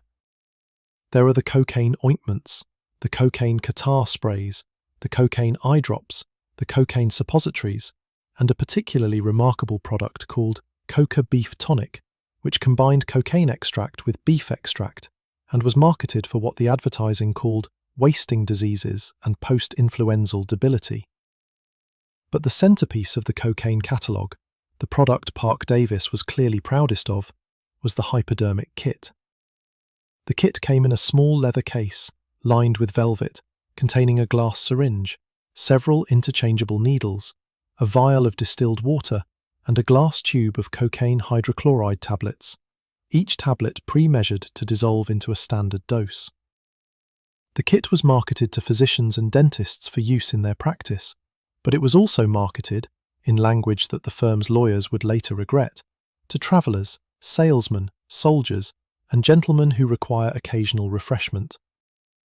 The price was about $3.50, which placed it well within the reach of the middle-class American consumer, and the firm reported sales in the tens of thousands of units per year through the late 1880s and into the 1890s. What you have to understand, sitting with this catalogue open on your lap, is that none of this was considered unusual. There was no special section of the catalogue for these products, no warning labels, no requirement for a prescription, no age limit on purchase, no controlled distribution. The cocaine products sat in the catalogue alongside the firm's other offerings, the digitalis tinctures and the iron supplements and the cod liver oil preparations, in a kind of pharmaceutical egalitarianism that did not yet distinguish between substances we would now call medicines and substances we would now call something else. A general practitioner in a small Midwestern town could place an order with Park Davis on a Monday and receive, by the following week, a shipment of cocaine cigarettes, cocaine throat lozenges, cocaine eye drops, and a hypodermic kit with several gross of cocaine tablets, all of it perfectly legal, all of it considered respectable medicine, all of it backed by the same firm that would, within a few decades, become one of the founding companies of the modern American pharmaceutical industry under the eventual name Pfizer. The firm itself, it should be said, was not unique in this. Squibb, in New York, was selling similar products. Mallinckrodt, in St. Louis, was producing cocaine hydrochloride at industrial scale. Merck, in the United States subsidiary of the German parent, was importing finished product. SmithKline, in Philadelphia, had its own cocaine line. The competitive pressure among these firms drove the catalogue pages to grow longer year by year, the formulations to multiply, the marketing claims to become more expansive, and the production volumes to climb at rates that would, by the early 1900s, attract the attention of public health officials and journalists in ways that the industry had not anticipated and would not enjoy. But all of that lay in the future. In 1885, holding the Park Davis catalogue in your hands, you would have seen nothing alarming at all. You would have seen instead what looked like the orderly expansion of modern medicine into a new and promising therapeutic class, and you would have placed your order, and you would have waited for the brown paper package to arrive by mail, and you would have unpacked it on your kitchen table with the satisfaction of a customer who has just bought, at fair prices, the future of human health. And in another office, in another city, a younger doctor was reading the same catalogue and ordering the same products, and beginning a private experiment that would cost him almost everything he had, while making him, somehow, in the end, one of the most important figures in the history of American medicine. You are in a small office in Lower Manhattan in 1886, watching a society dentist named William Halsted experiment on himself. He is one of the brightest surgical minds in America. He is about to revolutionize the entire field of surgery by inventing the rubber glove, the radical mastectomy, and the principle of careful, bloodless dissection. And he is also, at this exact moment, beginning to inject cocaine into his own arm to study its anesthetic effects on nerve blocks. He believes he is conducting science. He is, in fact, beginning a 35-year battle with addiction that he will conceal from his colleagues, his patients, and most of his biographers until long after his death. The office itself is on 25th Street, in a brownstone he shares with several other young physicians, and the room is the kind of room that a successful Manhattan doctor in 1886 would have, with a heavy oak desk, a wall of medical books in leather bindings, an examining table along one wall, a glass-fronted cabinet of instruments and pharmaceuticals, and a window that looks out onto a quiet residential street where the elm trees have just come into leaf. Halsted is 34 years old. He is the son of a wealthy New York merchant family. He is a graduate of Yale and of the Columbia College of Physicians and Surgeons. He has done 2 years of postgraduate work in Vienna and Würzburg, and he has returned to New York with a growing reputation as the most technically gifted young surgeon of his generation. He is tall, fastidiously dressed, soft-spoken, and known among his colleagues for the unusual combination of personal charm and professional perfectionism that makes him both delightful at dinner and slightly terrifying in the operating room. He has read about Koller's work in Vienna. He has read Freud's paper.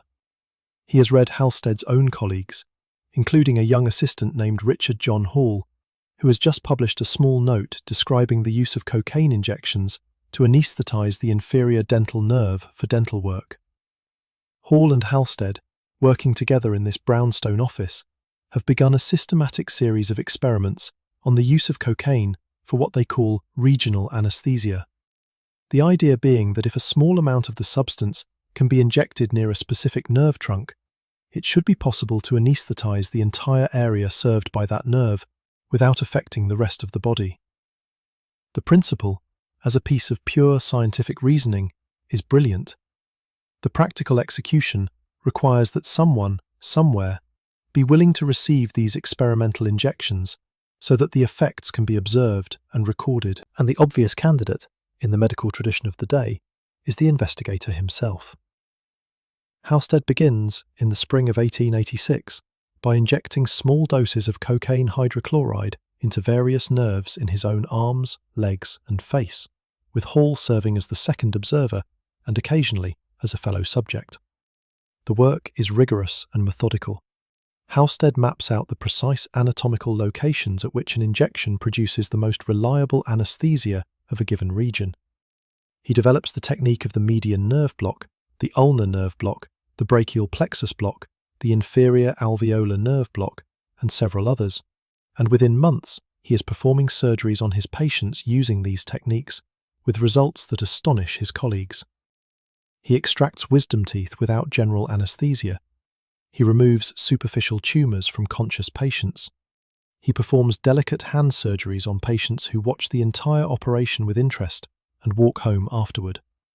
The papers he publishes, brief, technical, full of precise anatomical detail, establish the foundations of what will become, over the next century, the entire field of regional anesthesia.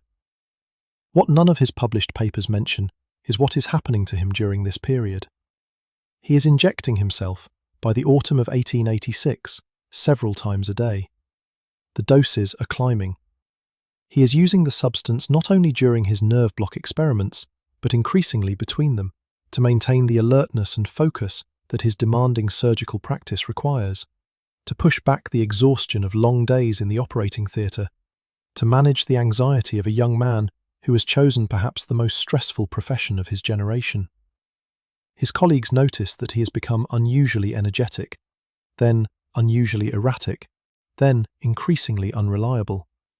He begins to miss appointments. He begins to disappear for days at a time.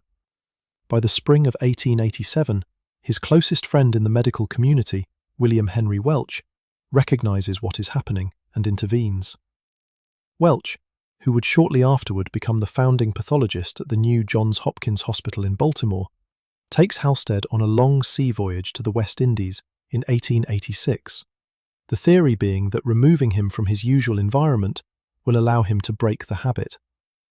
The voyage is a disaster.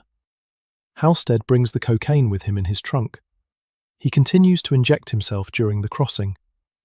The voyage ends with Welch escorting his friend to the Butler Hospital in Providence, Rhode Island, a private asylum for the mentally ill, where Halsted is admitted in February of 1887 under the care of physicians who attempt to treat his cocaine addiction by substituting morphine, on the theory then current that morphine was the less dangerous of the two habits.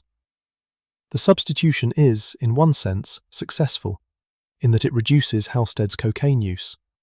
In another sense, it is catastrophic, in that it produces, within a matter of months, a morphine addiction that will persist for the rest of his life. Halsted spends most of 1887 in the Butler Hospital. He is released in late 1887, relapses, returns to the hospital in 1888, and is finally discharged in the autumn of that year, ostensibly cured, but in fact still maintaining a morphine habit that he has learned to manage in a way that allows him to function professionally. Welch, who has by this point taken up his position at Johns Hopkins, arranges for Halstead to join him in Baltimore, first as an assistant in the pathology laboratory, then, in 1890, as the founding chief of surgery at the new Johns Hopkins Hospital.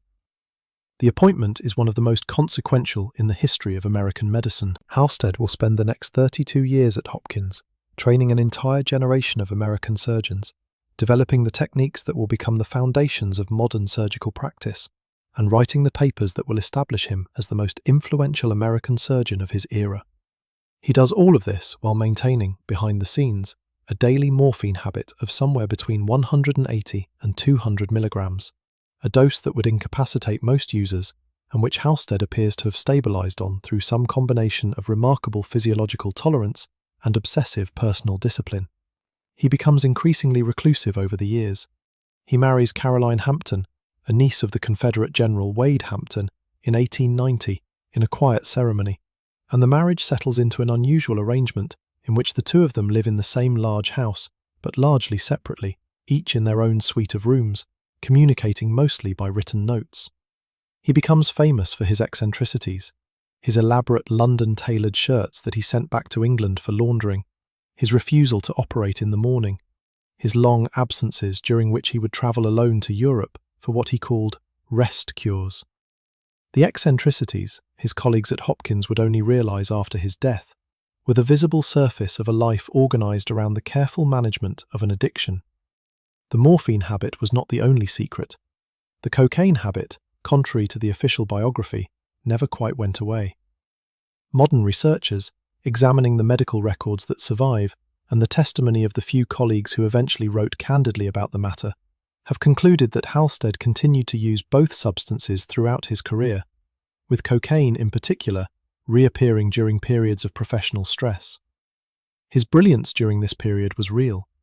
The techniques he developed for radical surgery, for hemostasis, for the principles of bloodless dissection, for the systematic training of surgical residents through a graduated apprenticeship that would become the model for every surgical training program in the United States, were the work of a mind operating at the highest level.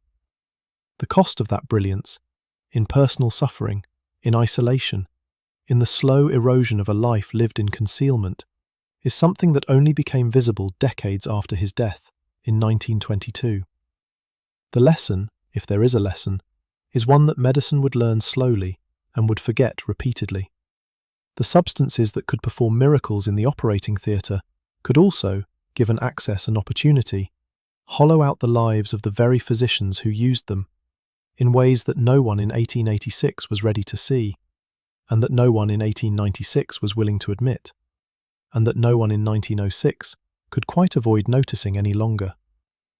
You are reading the morning paper in a small town in Ohio in the year 1903, and there is a story on the second page that you cannot quite look away from. A young man, well-dressed, from a good family, has been arrested in Cleveland after attempting to rob a pharmacy at gunpoint. When the police searched him, they found not money, not jewellery, but a small glass vial containing a white powder. And when asked what he was after, he answered without shame that he simply needed a refill and could no longer afford the doctor's prices. The newspaper, in its closing paragraph, uses a phrase you have not seen before. It calls him a cocaine fiend. The phrase is new in 1903, but it will not be new for long. Within the next decade, it will become one of the most common terms in American newspapers, appearing in headlines, in editorials, in the new genre of urban exposés that magazines like McClure's and Collier's are beginning to specialize in, and in the speeches of reform-minded politicians who have discovered, slightly to their own surprise, that drug addiction makes for excellent campaign material. The young man in the Cleveland pharmacy is not the first cocaine addict in America by a long stretch, but he is one of the first to be described in print using a vocabulary that treats his condition as a moral failing rather than a medical one. And that subtle shift in framing is the leading edge of a change that will transform American attitudes toward the substance over the next decade. The change has been a long time coming. By 1903, the cocaine that Park Davis and the other firms have been distributing for the past 2 decades has produced its first generation of casualties, and those casualties have begun to accumulate in numbers that no one can ignore. Some of them are physicians and dentists, like Halstead, who have managed their addictions in private and whose troubles only occasionally surface in the medical press. Some of them are middle-class users, men and women who began with a doctor's prescription for catarrh or hay fever or fatigue, and who have, over months or years, drifted into a pattern of daily use that they conceal from their families. Some of them are public figures who have lost careers and reputations under circumstances the newspapers have been increasingly willing to describe. And some of them, increasingly, are members of populations that the dominant white American public is willing to view with significantly less sympathy. This last point is one of the uglier strands in the story, and it deserves to be named directly rather than danced around. The American panic about cocaine in the early 1900s is not primarily driven by the suffering of middle-class addicts, who are generally treated by the press with a kind of regretful sympathy as victims of medical practices that have gotten out of hand. It is driven instead by a series of sensationalized newspaper stories about cocaine use among black laborers in the South, particularly dock workers in New Orleans and rail workers along the Gulf Coast, and among Chinese immigrants on the West Coast, and among various populations of poor and immigrant workers in the industrial cities of the North. The stories are lurid, racist, and almost entirely fabricated, but they are extraordinarily effective at generating public alarm. A series of articles in publications including the New York Times in 1914 will claim, on no medical evidence whatsoever, that cocaine causes black men to commit violent crimes, that it makes them resistant to bullets, that it confers a kind of superhuman strength that requires police officers in southern states to upgrade from .32 caliber revolvers to .38 caliber sidearms in order to subdue them. None of this is true. All of it is printed, and much of it is repeated in the testimony before Congress that will, within a few years, produce the first federal law to criminalize the substance. What is true, beneath all the racist framing, is that cocaine use has indeed spread well beyond the middle-class medical population by 1903, and that it is causing real problems in the communities where it has spread. The product has become cheap, partly because the major firms have driven down production costs, and partly because a thriving secondary market has emerged, in which patent medicine peddlers, street vendors, and small unlicensed pharmacies sell preparations of varying purity and unknown composition. A dose of cocaine that would have cost $1 in 1885 costs perhaps 15 cents in 1903. The substance has migrated, in commercial terms, from the prescription counter to the street corner, and the social consequences of that migration are visible in every American city by the turn of the century. The young man in Cleveland is, in this sense, a transitional figure. He is not the immigrant dock worker of the racist tabloid imagination. He is the well-dressed son of a respectable family, the kind of person the early cocaine industry had targeted as its ideal customer, and his presence in the Cleveland police blotter on a charge of armed robbery represents, for the readers of the local paper, the moment when the polite middle-class consumer of patent medicines has crossed into the territory of the criminal. The newspaper, in calling him a cocaine fiend, is reaching for a word that captures this transformation, a word that allows the reader to understand that something has gone wrong with a category of person who was, until recently, considered respectable. The word will stick. It will be applied within a few years to thousands of similar arrests in cities across the country, and it will become the standard journalistic shorthand for a phenomenon that the medical profession has been quietly tracking for a decade and is now beginning to discuss in increasingly alarmed tones. The medical literature of the early 1900s reflects this alarm. Papers begin to appear in journals like the Journal of the American Medical Association, describing cases of cocaine psychosis, cocaine dependence, and what one author calls the special hazards of nasal insufflation, the now common practice of snorting the powder rather than injecting it or applying it to mucous membranes.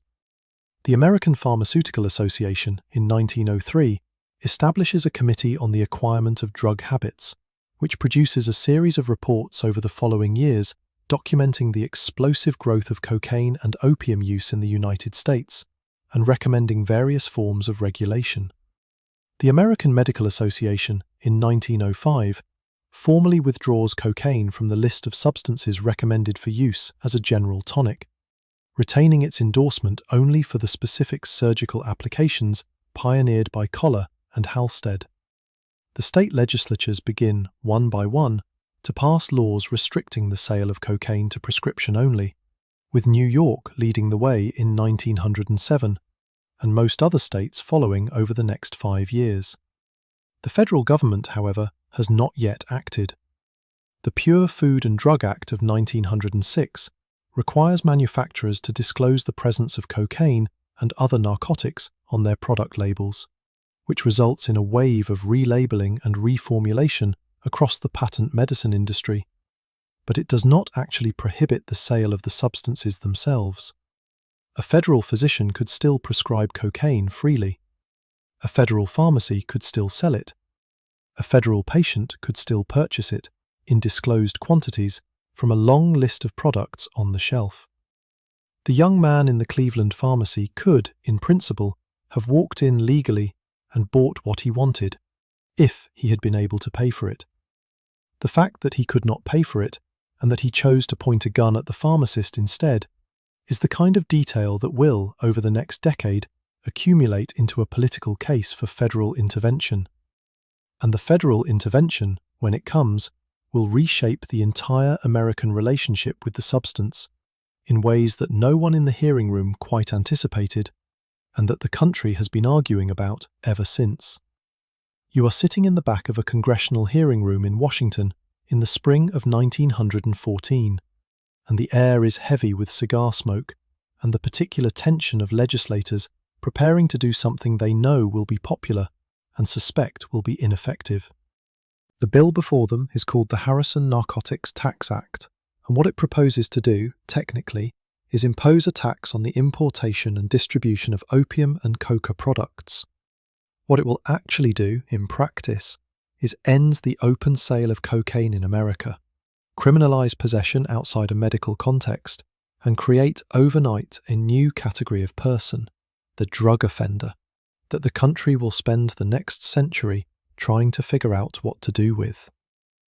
The hearing room itself, if you want to picture it, is one of the wood-panelled committee chambers in the old House Office building, with rows of dark leather chairs for the audience, a long curved bench for the committee members, and tall windows that let in the grey light of a Washington spring. The man who has been driving the legislation is a New York Democrat named Francis Burton Harrison, a congressman from the Upper East Side, who has chaired the relevant House committee and given his name to the bill. The actual intellectual architect of the legislation, however, is a State Department official named Dr. Hamilton Wright, who has spent the previous 5 years working on what was then called the International Opium Problem, attending diplomatic conferences in Shanghai in 1909 and at The Hague in 1912, and who has become, in his quiet, bureaucratic way, the leading American advocate for federal drug control. Wright is sitting in the front row of the audience today, watching his bill move toward passage with the expression of a man who has spent half a decade pushing a boulder up a hill and is now watching it tip over the crest. The bill, in its final form, is a model of legislative ingenuity. The framers had to confront a constitutional difficulty, which was that in 1914, the federal government did not yet have a clear power to regulate the practice of medicine or the manufacture and sale of drugs within the states. Such regulation was understood to be a matter of state police power, reserved to the individual states under the 10th Amendment. The federal government did, however, have an unquestioned power to tax. So the Harrison Act was structured as a tax measure. It required everyone who handled opium or coca products in the course of business, manufacturers, importers, wholesalers, pharmacists, physicians and dentists, to register annually with the federal government, to pay a small registration fee, to keep detailed records of their transactions, and to file regular reports.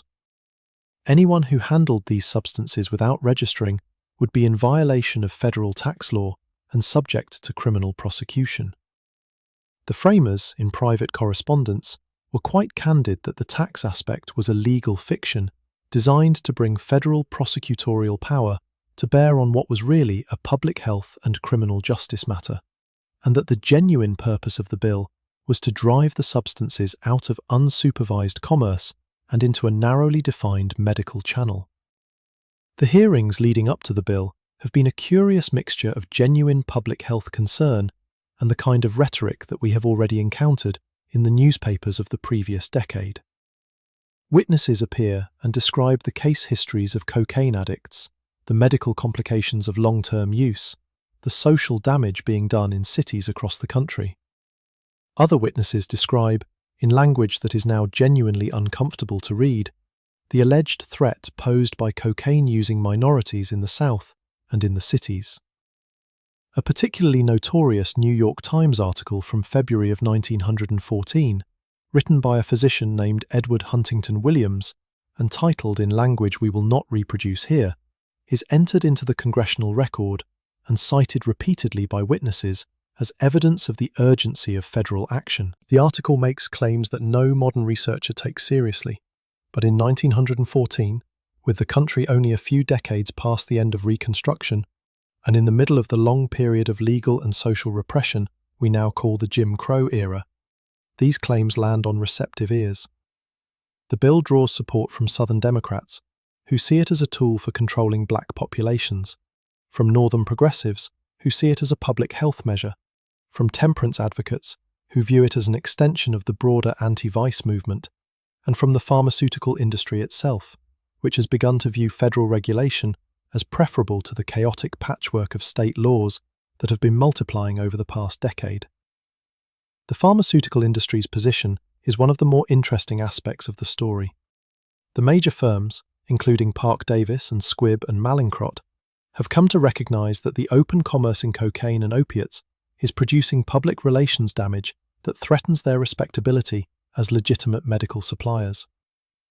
By 1914, the cocaine product lines that had been the pride of their catalogues in 1885 have become commercial embarrassments. The firms have, in many cases, already begun phasing out the more problematic products, the cocaine cigarettes and the patent tonics, and have repositioned themselves as suppliers of pure pharmaceutical cocaine for legitimate medical use, primarily in the field of local anesthesia. The Harrison Act, which restricts the substance to medical channels, but allows registered physicians and pharmacists to continue handling it, is in many respects exactly what the major firms want.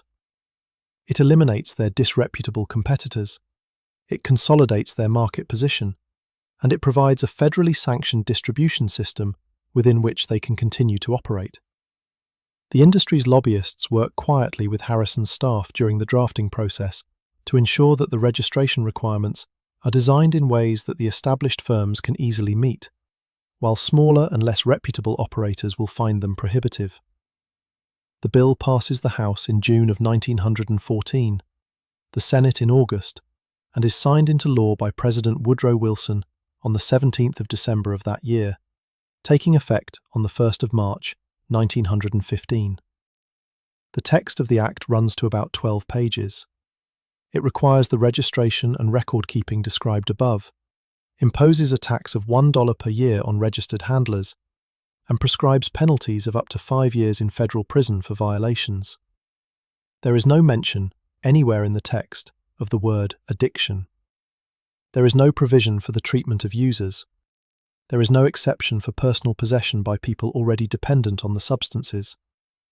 The Act assumes, in its essential structure, that the use of these substances is a matter to be managed through the licensing of physicians and pharmacists, and that anyone using them outside that licensed channel is simply a criminal. The immediate effect, in the months following the Act's implementation, is approximately what its sponsors had hoped for. The open sale of cocaine in American pharmacies ends. The patent medicine industry purges its products of the named substances. The catalogue pages that had advertised cocaine cigarettes and cocaine tonics are quietly replaced with new offerings. The major firms, having registered with the Treasury Department, continue to supply pure cocaine to physicians and dentists for surgical use, and that market stabilizes at a small fraction of its previous volume. The cocaine that had been circulating in American cities through legitimate commerce dries up almost entirely within the first year of the Act's operation. What the framers did not anticipate, however, and what the country would spend the next century learning the hard way, is what happens when a substance that has been widely consumed by hundreds of thousands of people is suddenly removed from legal commerce, while the underlying demand for it remains. The addicts, of whom there are by 1915 an estimated 200,000 in the United States, do not simply stop being addicts because Congress has passed a law. They turn, almost overnight, to the only suppliers willing to operate outside the new legal framework, which is to say, to criminal suppliers. The Harrison Act, in attempting to close one door, opens another, and through that other door, in the years between 1915 and 1920, walks the entire American underground drug trade as a recognizable institution, complete with smugglers, distributors, retailers, and customers, all operating in a market that the law has not abolished, but merely relocated.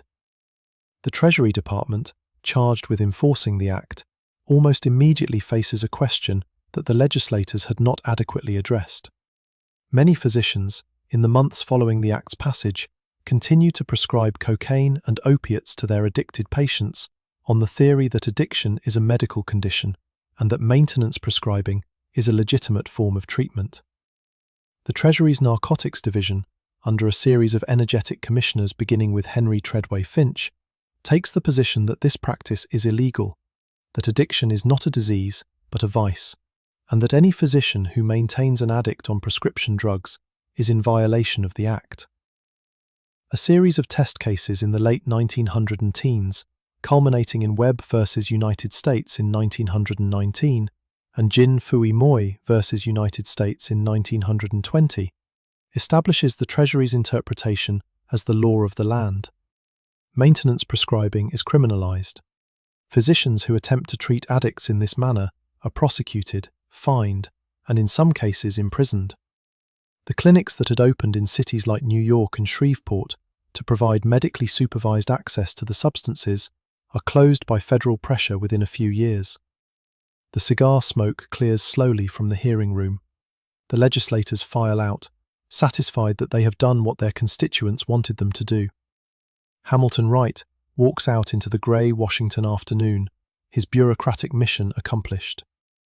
Somewhere in Lower Manhattan, a young man who had been buying cocaine over the counter at his neighborhood pharmacy reads about the new law in the evening paper, considers his options, and begins, that very evening, the long, quiet walk toward the corners of the city where the new sellers will be standing, in the new arrangement, on the new terms, for the next 100 years. And the corners where they were standing, by the early 1920s, were no longer simply street corners.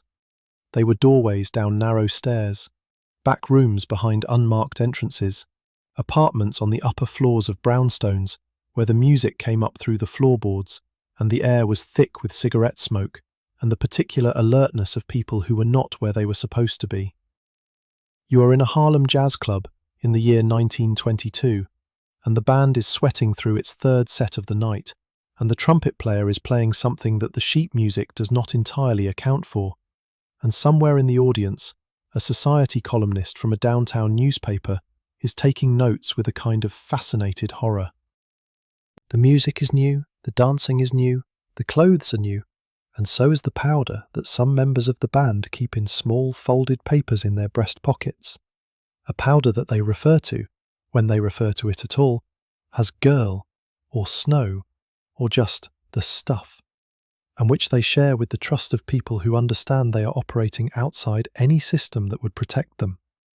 The club, if you want to picture it accurately, is one of dozens of similar establishments operating in the blocks between 131st Street and 145th Street, the corridor that white New Yorkers in 1922 have begun to call, with an air of slightly anxious adventure, Uptown.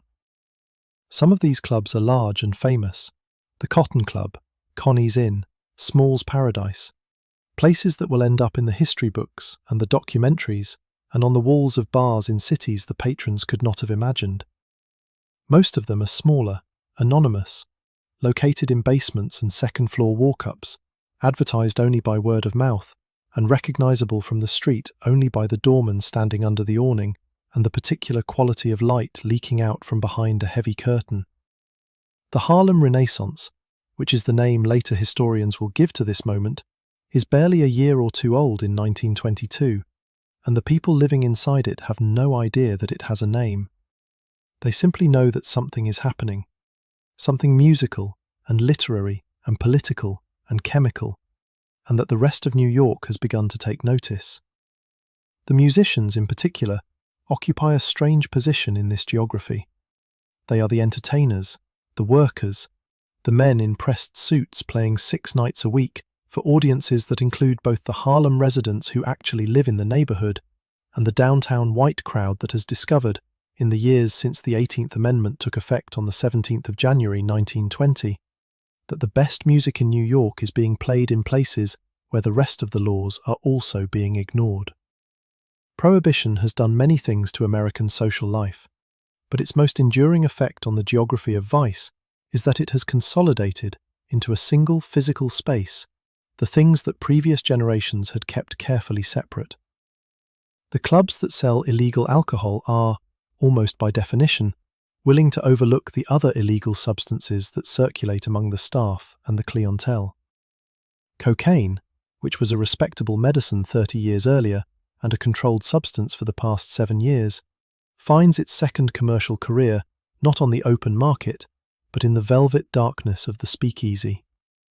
The trumpet player you are watching, whose name you will not learn tonight, takes a 5-minute break between sets, walks calmly to the back hallway near the kitchen, exchanges a few quiet words with a man in a sharp grey suit, and returns to the bandstand with a small folded paper in his palm. He does not hide what he is doing. The other musicians notice without comment. He taps a small amount onto the back of his hand, sniffs it through one nostril, taps a little more, sniffs it through the other, and then picks up his horn and resumes the set with the slight edge of concentration that the substance provides. He is not, by his own understanding, doing anything unusual. The cocaine has been part of the Harlem music scene for as long as the music has existed in this form, and the practice will continue through the careers of musicians whose names the world will eventually know very well.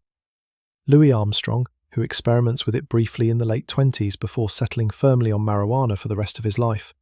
Mes Mesro, who writes about it openly in his memoirs decades later, and a list of horn players, pianists and singers who use it more or less consistently from the early 20s through the late 40s without quite admitting to it in any interview that would survive in print.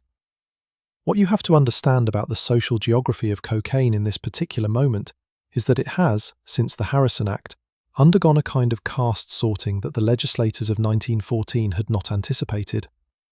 The respectable middle-class users of the 1890s, the bank clerks who bought their cocaine drops at the corner pharmacy, and the housewives who used cocaine tonic for nerves, have largely dropped out of the user population, partly because the substance is no longer easily available, and partly because the social respectability of using it has evaporated. What remains is a population that has either kept using it because they cannot stop, which is a smaller group than the temperance literature would suggest, or because their particular social position allows them to absorb the legal risk, which is a larger group than the temperance literature would acknowledge. The two main subpopulations that emerge in the early 20s are, on the one hand, the musicians and performers who use it as a working tool, and on the other, the wealthy bohemian crowd that uses it as a social marker. The musicians use it because the work demands it. A trumpet player who is doing 6 nights a week, 4 sets a night, in a smoky room with poor ventilation and an audience that expects energy, is performing at a level of physical and mental exertion that is difficult to sustain without some kind of chemical assistance. The previous generation of jazz musicians in New Orleans had managed the same demands largely on alcohol. The new generation in Harlem, working under prohibition with alcohol now more dangerous and more variable in quality than ever before, has shifted partly to cocaine, partly to marijuana, and partly to combinations of both. The substance becomes part of the working culture of the bandstand in a way that nobody quite acknowledges and nobody quite denies. The horn players favour it because it sharpens the breath and quickens the fingering. The pianists are slightly more divided. The singers use it sparingly, when they use it at all, because it dries the throat and constricts the vocal cords in ways that the demands of the job punish quickly. The bohemian crowd, by contrast, uses it for entirely different reasons. They are the writers, the painters, the editors of the small magazines, the wealthy patrons who fund the magazines and the writers, and the young Vanderbilts and Whitneys who have decided, in the early 20s, that the appropriate response to having been born rich is to spend their inheritances in the company of artists. They come uptown in chauffeur-driven cars. They tip the doorman generously to be allowed past the velvet rope. They sit at tables near the bandstand, and they participate in the same passing of small folded papers that the musicians do, though with significantly less practical justification. For them, the substance is not a working tool, but a social signal, an indication that they are sufficiently sophisticated to have left the respectable world behind, that they are part of whatever is happening in this room, rather than part of the daytime world from which they have come. The novelist Carl van Vechten, whose photographs of the Harlem Renaissance are still reproduced in the textbooks, is one of the more visible members of this group, though he himself was probably more interested in alcohol than in cocaine. The poet Edna St. Vincent Millay is rumoured to have used it. The various Algonquin Round Table figures move in and out of the same clubs and partake or do not partake according to mood and budget. The society columnist in the audience, whose name you will also not learn, is watching all of this with an expression of mixed responses. She is taking notes for a column that will appear in tomorrow's paper, a column that will describe the music as primitive and thrilling, the dancing as scandalous and irresistible, and the general atmosphere as the sort of thing that nice young women should not be seen attending, while implying, in the careful coded language of the era, that she herself is exactly such a nice young woman who has, for purely journalistic reasons, attended. She will not mention the cocaine. The cocaine will not be mentioned in any major newspaper coverage of the Harlem clubs for several more years, and when it does begin to appear, it will appear obliquely, in references to the wild atmosphere or the strange energy of the performers, in the kind of euphemistic language that allows the readers to understand what is being implied, without forcing the publisher to print anything actionable. The substance is not, however, escaping notice entirely. The federal authorities are aware that cocaine is circulating in the Harlem clubs, and the New York City police are aware as well, and there are periodic raids that result in periodic arrests, and the arrests are reported in the back pages of the papers, with the same lurid framing that we encountered in 1903. A musician is arrested. A performer is arrested. Occasionally, a wealthy patron is arrested, which produces a brief flurry of coverage before the family lawyers arrange for the matter to be quietly resolved. The pattern of enforcement, even at this early stage, is not consistent. The clubs that pay their protection money to the right officers are largely left alone. The clubs that do not pay are raided more often. The musicians who are arrested generally receive longer sentences than the patrons who are arrested, when the latter are arrested at all. And the racial geography of the enforcement is so obvious that even contemporary commentators occasionally remark upon it, though usually in publications nobody outside Harlem reads. The set ends. The band breaks for 15 minutes. The trumpet player returns to the back hallway, exchanges another quiet word with the man in the grey suit, and then walks out into the alley behind the building to smoke a cigarette and breathe air that does not contain the entire history of the previous 4 hours. He stands there for a moment, leaning against the brick wall, looking up at the strip of dark sky between the buildings. He is 26 years old. He will, in his lifetime, never be famous, and his name will not appear in any of the histories of jazz that will be written about this period. But he will be on a great many recordings made by leaders whose names will be famous, playing the second chair part on sessions that historians will analyse 60 years later without ever quite knowing who he was. He finishes the cigarette, drops it on the alley pavement, grinds it out with the toe of his polished shoe, and walks back inside for the 4th set, which will run until 3 in the morning, after which he will go home, sleep until early afternoon, and begin the whole pattern again. And meanwhile, 3,000 miles west, in a town that has decided to invent itself out of orange groves and ambition, a parallel chemistry is producing parallel results among a different population of working performers, with consequences that will be considerably more visible in print. You are in Hollywood in the year 1921, and the scandal pages of every newspaper in America are full of a story that nobody quite knows how to tell. A young actress named Olive Thomas, married to Jack Pickford, brother of Mary Pickford, has died in a Paris hotel room under circumstances that involve mercury bichloride, possible suicide, and persistent rumours of a cocaine habit that her studio has spent considerable money trying to bury. The story is followed within months by the death of comedian Wallace Reid, a leading man with a clean-cut image and a morphine addiction, and then by the bizarre trial of Roscoe Fatty Arbuckle, and somewhere in the middle of all of this, the studios decide they have a problem. Hollywood in 1921 is, by any historical measure, a strange place. The American film industry has existed in California for barely a decade, has moved west from New York and Chicago and Fort Lee, largely in pursuit of cheap land, good weather, and distance from the Edison patent enforcers, and has, in the space of about 8 years, grown from a collection of small independent producers into a multi-million-dollar enterprise with national audiences and international ambitions. The town itself, which is technically a district of Los Angeles rather than a city in its own right, has been transformed from a sleepy Methodist farming community into something that resembles a frontier mining camp inhabited by extraordinarily beautiful people. The streets are unpaved in places, the studios are largely converted barns and warehouses, the housing for the technical workers is shockingly bad, and the housing for the stars is shockingly grand, in a way that makes the contrast visible from almost any vantage point in town. The combination of sudden wealth, young performers with no chaperonage to speak of, a press hungry for any kind of copy,